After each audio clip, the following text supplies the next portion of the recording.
कर्नाटक और दूसरे राज्यों में खम ठोक कर ऑपरेशन लोटस चलाने वाली और ठीक ठाक चल रही सरकार को गिराने वाली बीजेपी महाराष्ट्र में चुप क्यों है। हालांकि महाराष्ट्र बीजेपी के अध्यक्ष चंद्रकांत पाटिल ने यह कहकर सबको चौंका दिया था कि एक हफ्ते में उद्धव ठाकरे की सरकार गिर जाएगी, लेकिन जब वाकई सरकार गिरने की नौबत आई तो उन्होंने इसे शिवसेना का अंदरूनी मामला बताया। क्या यह वाकई शिवसेना का अंदरूनी मामला है या इस बगावत का रिमोट कंट्रोल बीजेपी के पास है? अपने क्षेत्र के छोटे मोटे काम नहीं हो पाने की वजह से शिवसेना के कुछ पार्टी पदाधिकारी नाराज हैं।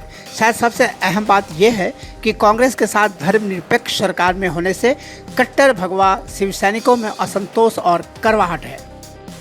शिवसेना में पनप रहे इस असंतोष का अगर विपक्ष फायदा नहीं उठाता तो ज़्यादा हैरानी होती। पिछले विधानसभा चुनाव के बाद बीजेपी के महत्वाकांक्षी नेता देवेंद्र फडणवीस ने आनन फानन में राष्ट्रवादी कांग्रेस के बड़े नेता अजित पवार के साथ सुबह सुबह सीएम की शपथ ली थी, लेकिन वे सरकार कुछ घंटों में ही गिर गई। इससे फडणवीस बेहद आहत थे। वे सत्ता के मोह में आकर ऐसा कर बैठे, ऐसी उनकी छवि बन गई। अब शायद वे यह छवि नहीं बनाना चाहते कि उन्हें सत्ता में लौटने की जल्दबाजी है। शायद यही कारण है कि अब अगर एक और ऑपरेशन लोटस को अंजाम देने की योजना बीजेपी की है तो इस बार वो कड़ी सावधानी बरत रही है कि ऑपरेशन के दौरान सर्जन के हाथ में चाकू या कैंची न दिखे। लेकिन गौर से देखें तो इस बात के स्पष्ट संकेत हैं कि एकनाथ शिंदे के हाथ में बगावत का झंडा बीजेपी ने ही थमाया है। इसके साफ संकेत है। बागी गुट के नेता एकनाथ शिंदे नाराज होकर लोनावाला या मुलसी नहीं गए। उन्होंने महाराष्ट्र की सरहद पार की और गुजरात गए।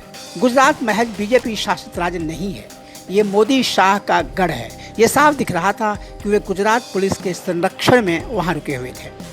उसके बाद तमाम विधायक एक और बीजेपी शासित राज्य असम चले गए। वहां भी उन्हें स्थानीय पुलिस का संरक्षण मिला हुआ है। अगर ये सेना की अंदरूनी नाराजगी थी तो ये मराठी विधायक हजारों मील दूर गुवाहाटी क्यों जाएंगे? बीजेपी की मदद के बिना ये संभव नहीं होता। मोहित काम्बोज मुंबई में भारतीय जनता पार्टी का जाना माना चेहरा है। काम्बोज सूरत हवाई अड्डे पर शिवसेना विधायकों को विमान में बिठाते देखे गए हैं। अगर ये शिवसेना का अंदरूनी मामला है तो काम्बोज शिवसेना के बागी विधायकों की मदद के लिए वहां कैसे और क्यों पहुंचे? और एक सवाल ये भी है कि 5 स्टार होटल और फ्लाइट किसने बुक करवाई?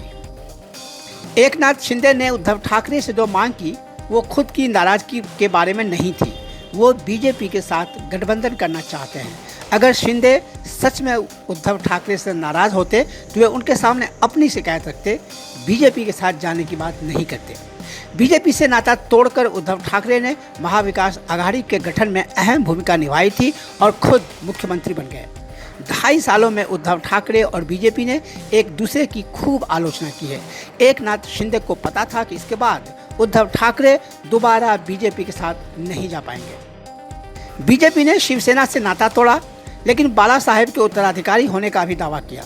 जब से शिवसेना कांग्रेस एनसीपी के साथ गई थी, फडणवीस बार बार कह चुके थे कि उद्धव ठाकरे ने सत्ता के लिए बाला साहब के हिंदुत्व के साथ समझौता किया है। एकनाथ शिंदे अब यही कह रहे हैं।